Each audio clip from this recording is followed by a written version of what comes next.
ಗಿರೀಶ್ ತಂಗಾ ಅವರು ಗುಲ್ಬರ್ಗದಿಂದ ಪ್ರಶ್ನೆ ಕೇಳಿದರು. ಅಂದರೆ ಸ್ವಾಧ್ಯಾಯಕ್ಕೆ ಸರಿಯಾದ ಸಮಯ ಯಾವುದು ಅಂಥೇಳಿ. ಅದರೊಳಗಡೆ ನೋಡಿ, ಈಗ ಸಂಧಿಕಾಲ ಅಂತ ಬರುತ್ತೆ.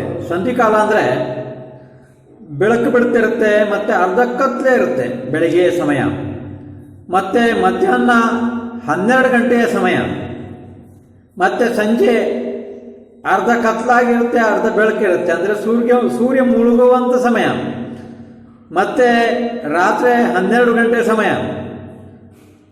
ಇದನ್ನು ಸಂಧಿಕಾಲ.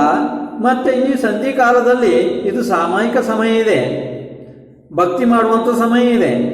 ಈ ಸಮಯದಲ್ಲಿ ಸ್ವಾಧ್ಯಾಯ ಮಾಡೋದು ನಿಷೇಧ ಹೇಳಿದ್ದಾರೆ.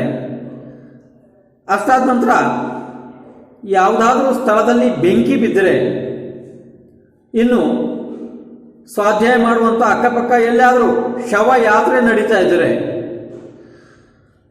ಇನ್ನು ಅದಾದ ನಂತರ ಎಲ್ಲಾದರೂ ಉಲ್ಕಾಪಾತ ಆದರೆ, ಇವೆಲ್ಲ ಸಮಯಗಳಲ್ಲಿ ಸಿದ್ಧಾಂತ ಶಾಸ್ತ್ರದ ಸ್ವಾಧ್ಯಾಯ ಮಾಡಬಾರ್ದು ಅಂತ ಹೇಳಿದ್ದಾರೆ.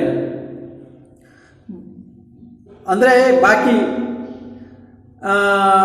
ಸಾಮಾನ್ಯ ಈ ಕಥೆ ಭಾಗಗಳು ಏನು ಬರ್ತಾವೆ ನೋಡಿ, ಅದಕ್ಕೋಸ್ಕರ ಆ ಥರ ಏನು ಹೇಳಿಲ್ಲ. ಇದನ್ನು ಸಿದ್ಧಾಂತ ಶಾಸ್ತ್ರಗಳಿಗೆ ಹೇಳಿದ್ದಾರೆ. ಮತ್ತು ಆ ಸಮಯದಲ್ಲಿ ಭಕ್ತಾಂಬರ ಇರಲಿ, ಇನ್ನು ಸ್ವಯಂಭೂ ಸ್ತೋತ್ರ ಇರಲಿ, ನಮಕಾರ ಮಂತ್ರ ಜಪ ಮಾಡೋದಿರಲಿ, ಇನ್ನು ದಶಭಕ್ತಿಗಳಿರಲಿ, ಇದನ್ನು ಹೇಳೋದ್ರಲ್ಲಿ ಯಾವ ದೋಷನೂ ಇಲ್ಲ. ಆ ಸಮಯದಲ್ಲಿ ಇದನ್ನು ಹೇಳಬೇಕು. ಮತ್ತು ಅದು ಸಾಮಯಿಕ ಸಮಯ ಇದೆ.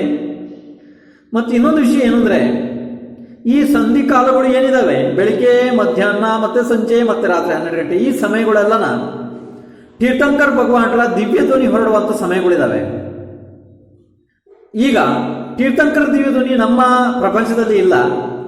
ಆದರೆ ವಿದೇಹ ಕ್ಷೇತ್ರದಲ್ಲಿ 20 ತೀರ್ಥಂಕರು ಯಾವಾಗಲೂ ವಿರಾಜಮಾನ ಇರ್ತಾರೆ. ಅಲ್ಲಿ ದಿವ್ಯ ಧ್ವನಿ ಹೊರಡುವಂಥ ಸಮಯ. ಆ ಸಮಯದಲ್ಲಿ ಅದು ಸ್ವಾಧ್ಯಾಯದ ಯೋಗ್ಯ ಕಾಲ ಅಲ್ಲ. ಆ ಸಮಯ ಸಮತಾ ಭಾವನೆಯಿಂದ ಸಾಮಯಿಕ ಭಕ್ತಿ ಜಪಮಾಲೆಗಳಲ್ಲಿ ಜಪ ಮಾಡುವಂಥ ಸಮಯ. ಅದನ್ನು ಪಾಲನೆ ಮಾಡೋದಕ್ಕೆ ಶಾಸ್ತ್ರದಲ್ಲಿ ಆದೇಶ ಇದೆ. ಆ ರೀತಿ